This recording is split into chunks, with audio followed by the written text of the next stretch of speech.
Olá, queridos, graça e paz. Nós estamos iniciando mais um Desvendando a Bíblia.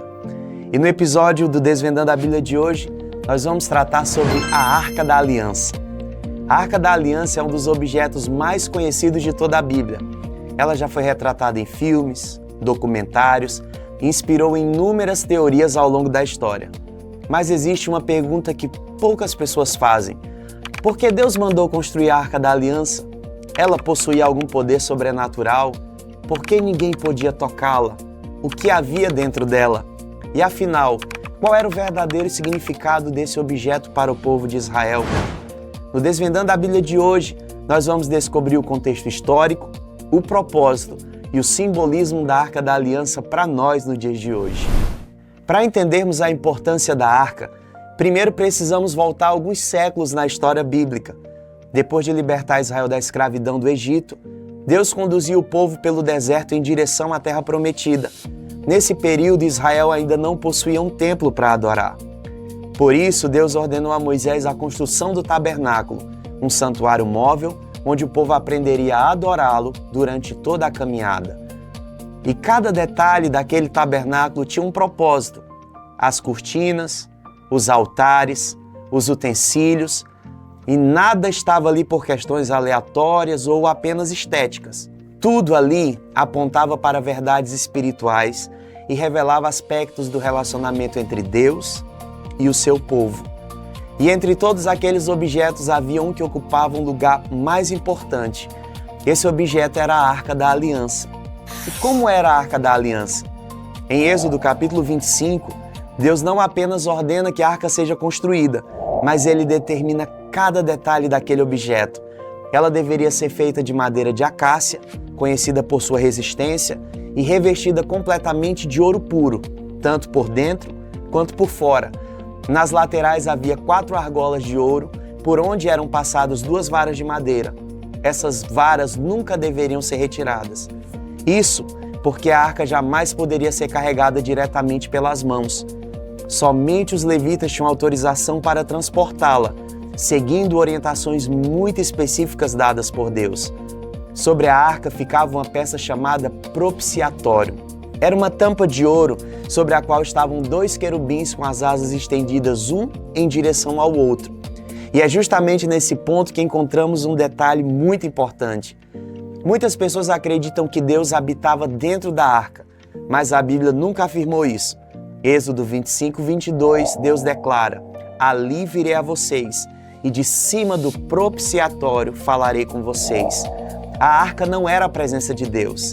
Ela representava o lugar escolhido para Deus manifestar sua presença ao povo de Israel. Mas o que havia dentro da Arca da Aliança?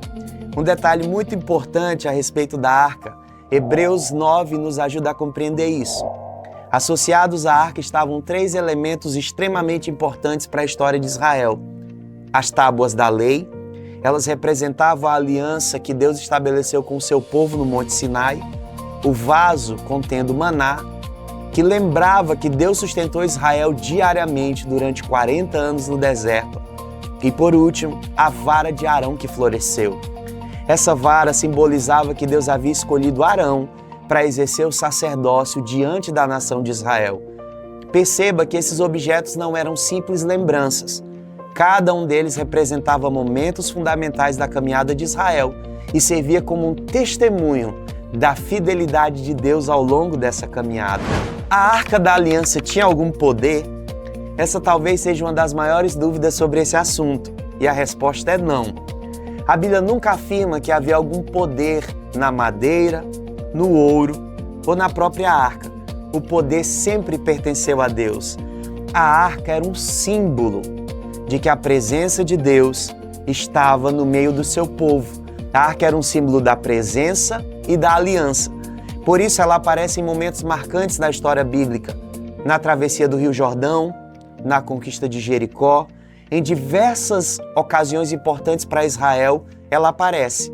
Não era a arca que realizava milagres, era Deus quem agia, e a arca lembrava ao povo que o Senhor caminhava com eles. Por que a arca ficava no Santo dos Santos? Dentro do tabernáculo existia um ambiente chamado Santo dos Santos.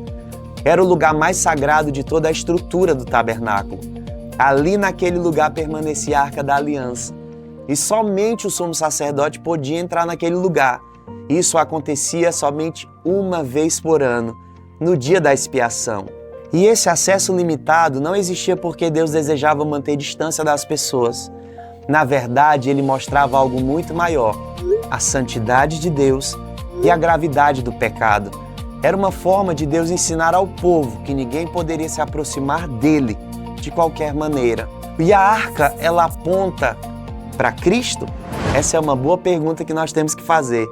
Ao estudarmos a Arca da Aliança, percebemos que ela não era um fim em si mesmo. Ela apontava para algo maior. Toda a estrutura do tabernáculo preparava o caminho para revelar a obra que Cristo realizaria. Por isso, quando chegamos ao Novo Testamento, vemos uma mudança muito importante. A presença de Deus deixa de estar associada a um lugar específico. Por meio de Jesus, Deus estabelece uma nova aliança. Em 1 Coríntios 6,19, Paulo declara: "Vocês não sabem que o corpo de vocês é o santuário do Espírito Santo?"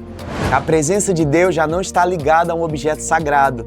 Ela agora habita na vida daqueles que pertencem a Cristo. Até hoje, ninguém sabe com certeza onde está a Arca da Aliança.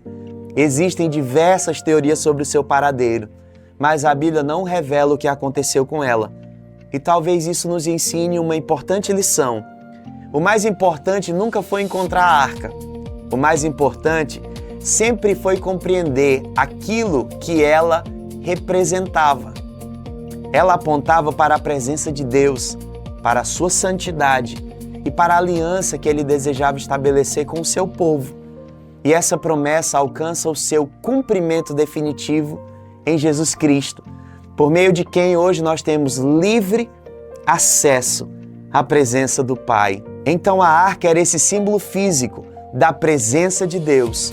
Hoje nós não sabemos o paradeiro da arca, mas nós sabemos que a presença do Espírito Santo habita dentro de nós. Esse foi mais um episódio do Desvendando a Bíblia. Que Deus abençoe você grandemente e eu aguardo você no próximo episódio.